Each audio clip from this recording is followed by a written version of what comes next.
Hello everyone, welcome to the Ginger Snaps here. We'll be discussing the Saw franchise for you guys in a very blunt way. I'm your host, Steven Harrold. And I am Justin Harrold. And in today's video, we're going to be giving you guys our review for Saw 4. Released in 2007, directed by Darren, Lynn, Bousman.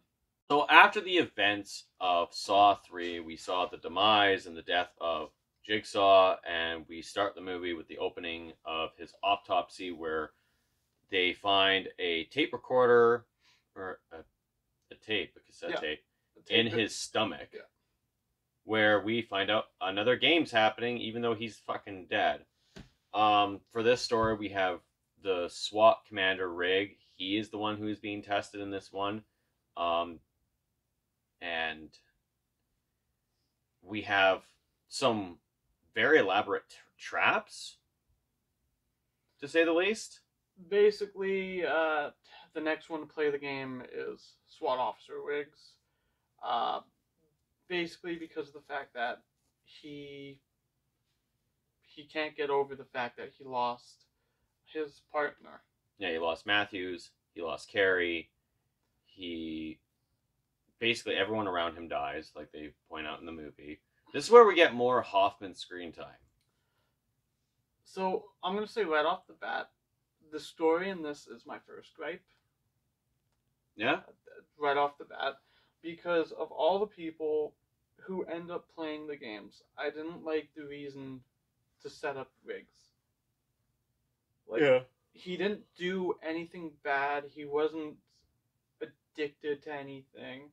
He was just trying to save people. I don't know. I don't understand the logic of, oh, he has to be set up. Yeah, for this story, it's kind of convoluted. It kind of it makes you question the other three, where it's like, okay, so why is he the one being tested? Like, oh, because all of his friends are dying around him, and he has this compulsive thing where it's like he has to save everyone. It's like, yeah, but did we really need a movie where it was all about Riggs, the SWAT commander? Did we really need this one? Like, I feel like there could have been more added to this. Like, they could have focused on someone else, not so much Riggs. The game he was playing ended up being fine. I didn't have an issue with that.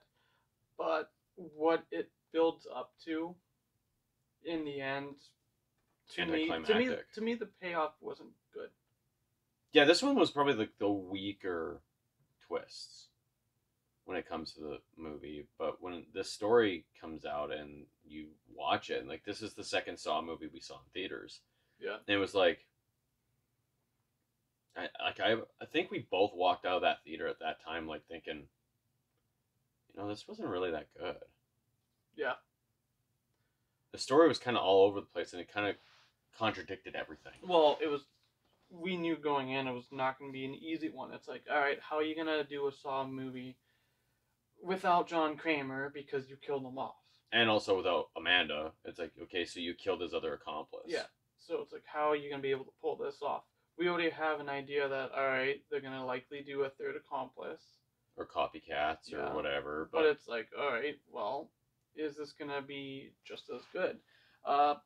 Newsflash, I don't agree. I don't think this was way better than either of the three prior films.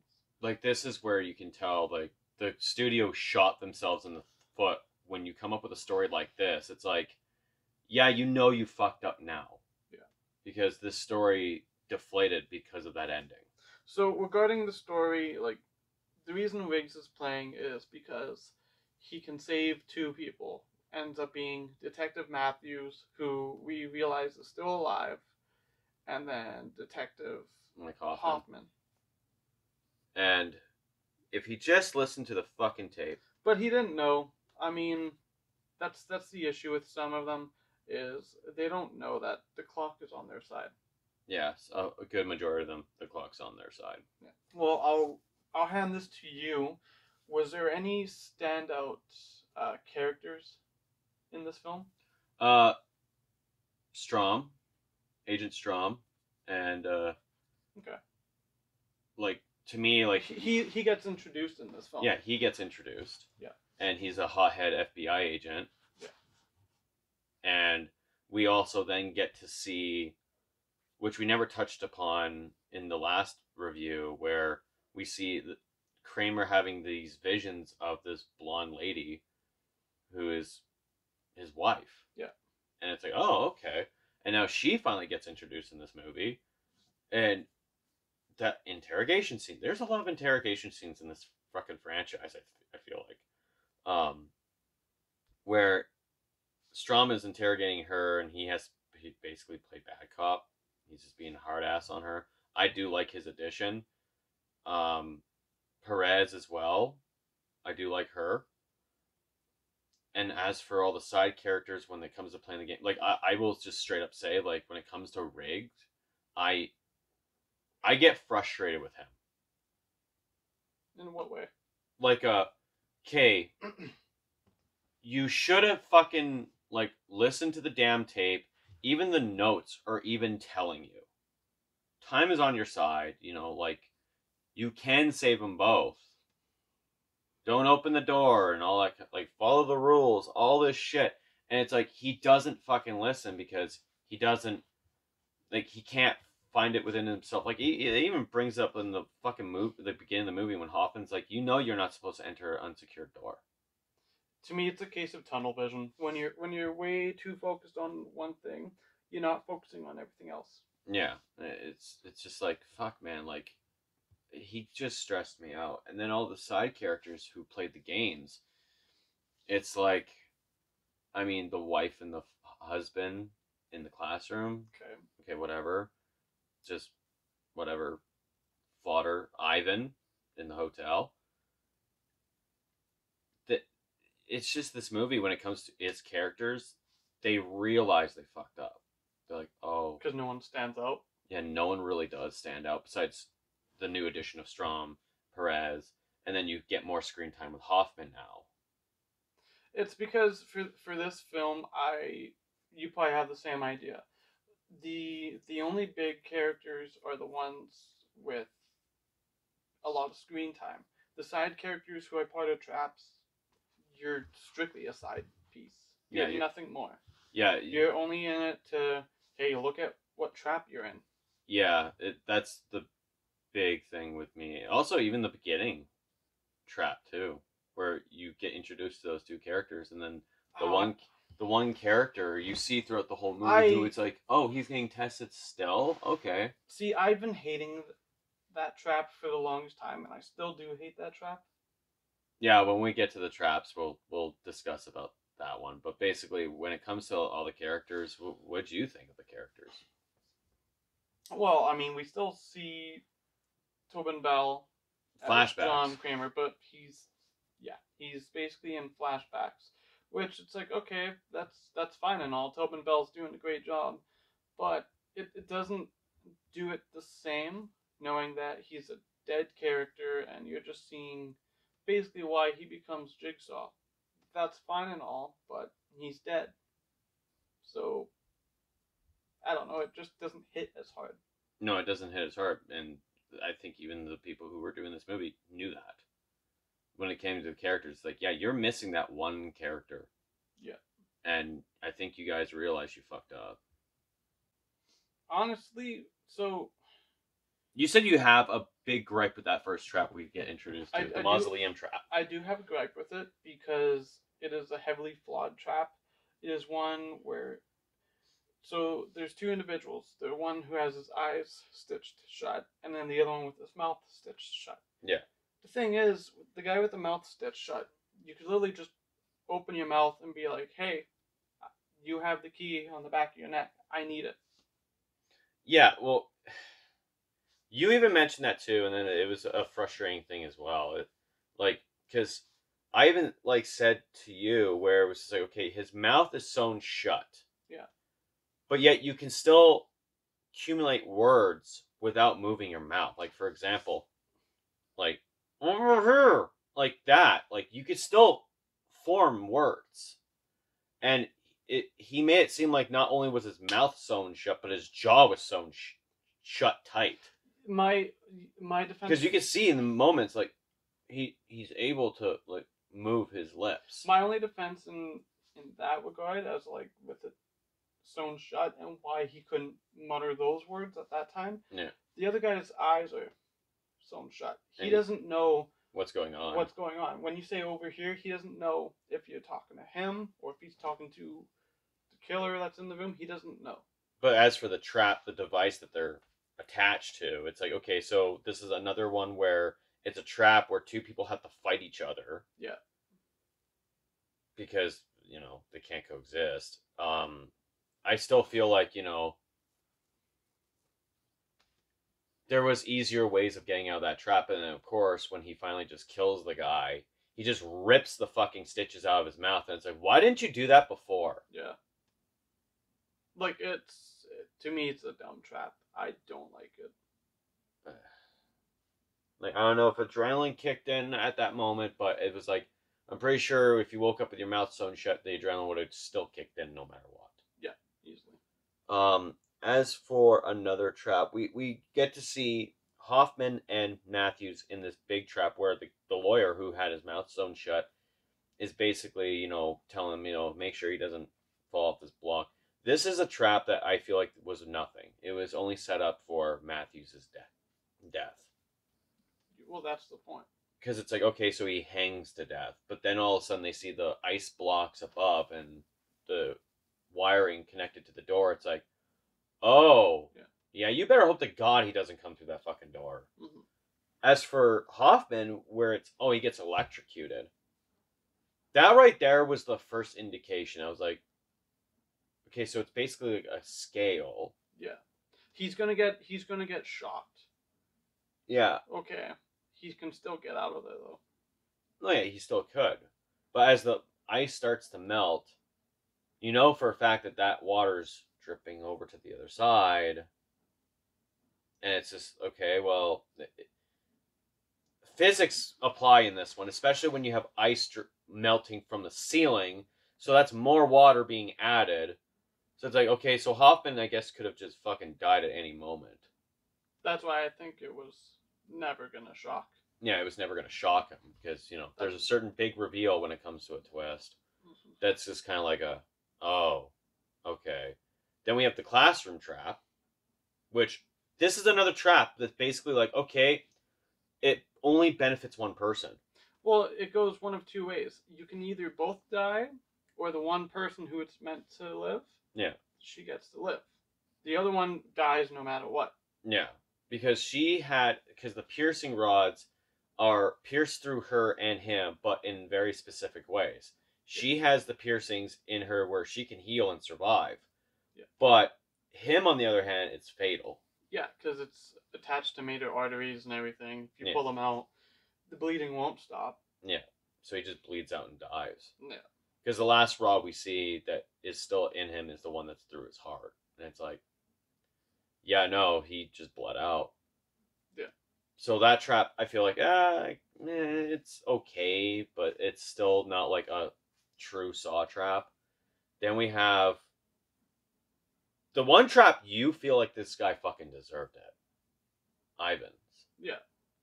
See, I have issues with this entire movie and its ideas of traps because you're supposed to feel bad in one hand with the classroom trap. Yeah, you're supposed to feel bad for her, but at the same time, it's like, no, and then you don't. And then you do the trap with the guy who's a rapist. Ivan, so it's like, it's conflicting. It's like, okay, so are these pieces of shit individuals, or are these like, some people are good, some people are bad? It's like, where are you going with this? Well, I mean, like the one girl, I guess you could say, like, she was good, but it's like, okay, she put up with her husband's abuse. Yeah. And she just chose never to say fucking anything. So Ivan's trap, he has to gouge out his own eyes, otherwise. Or he loses his limbs. Yeah. Simple but effective. I mean, I'm not gonna say it's amazing, but it wasn't a bad trap either. Yeah, no, it wasn't. But I feel like he was already too late. Honestly, the only trap I kind of like in this movie, and that's not really saying much, is is it called the scalpel? Oh, the scalping trap, yeah. Okay. The scalping trap is where we see this girl, we don't know what her background is.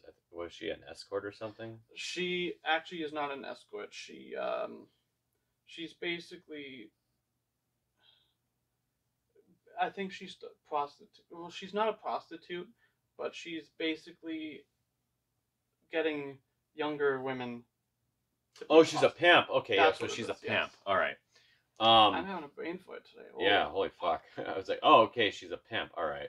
So she gets scalped by this device, and at least they did show something. It's like, why don't you just shoot the fucking thing? He does shoot it. Yeah. Riggs shoots it, and it just continues. Yeah.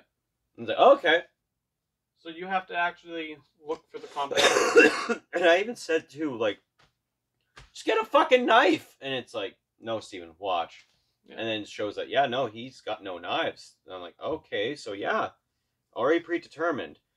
So he had to find the combination, but he was finding it right at the moment where it was basically like she was already starting to get scalped. But like, yeah, half her head was scalped. Yeah.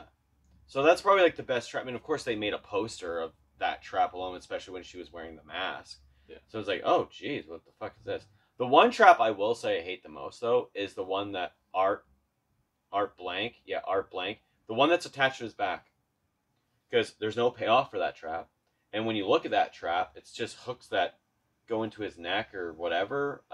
It's the one trap when I remember when we watched the bonus features on, they had no explanation for it. It was like, oh, it's just attached to his back. I feel like that was attached to his back because that was part of the first trap in the opening. But he didn't have it attached to his back in the opening.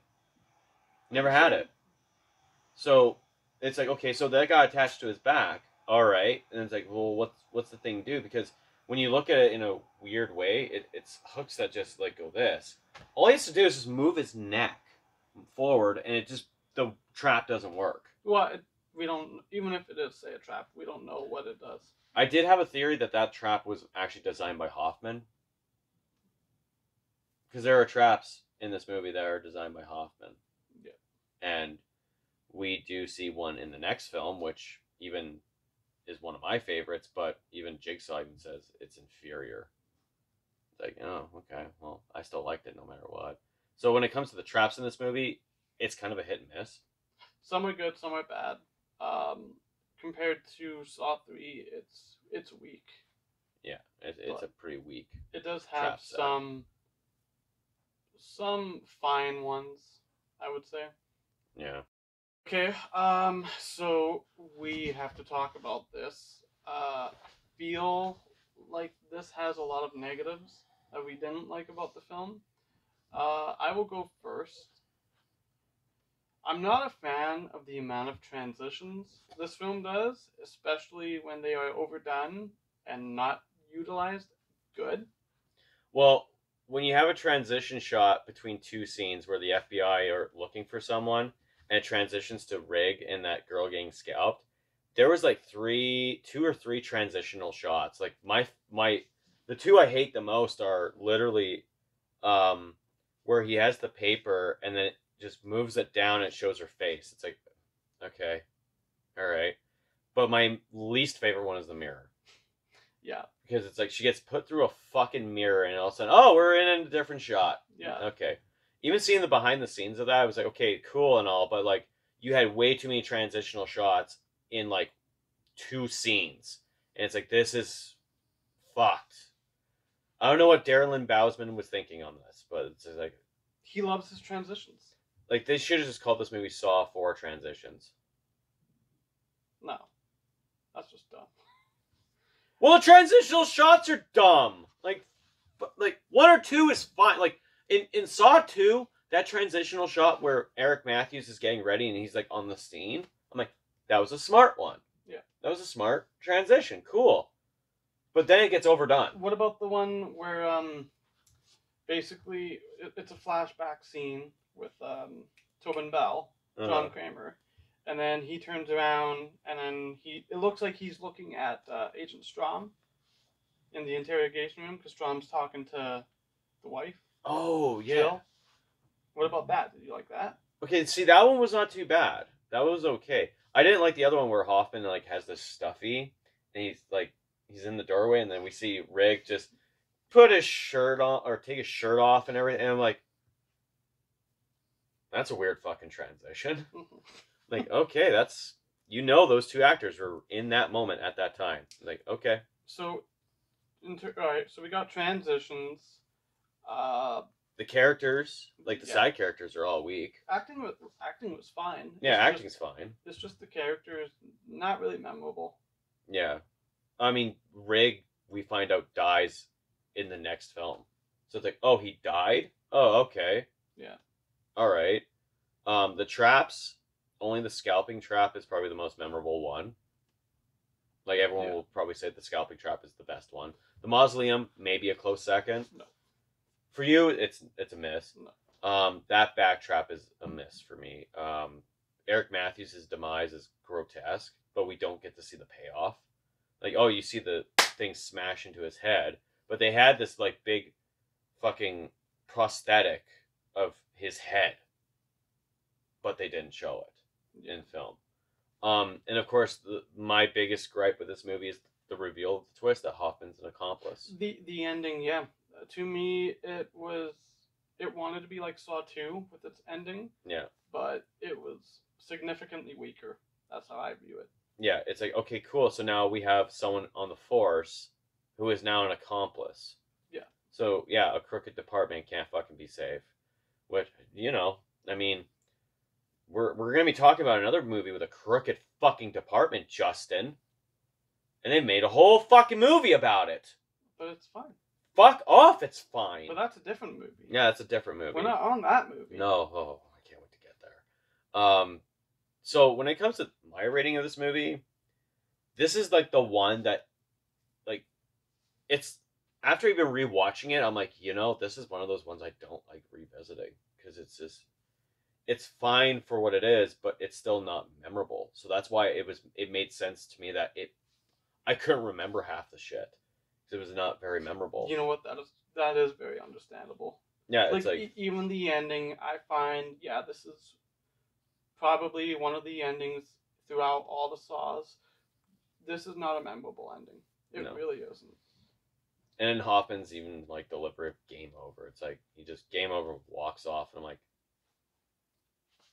why does it look like you're just like, you know, I was waiting for you to just win this game, but you didn't, so now I'm disappointed. So I'm just gonna walk away. Like, you're a piece of shit. It's like, at first you didn't think he was an accomplice, and then they even doing the flashbacks to try and show that, yeah, he was an accomplice. It's like, it doesn't even show it. It's like, yeah. Is he an accomplice, or is he just like so sick of whatever? I don't understand.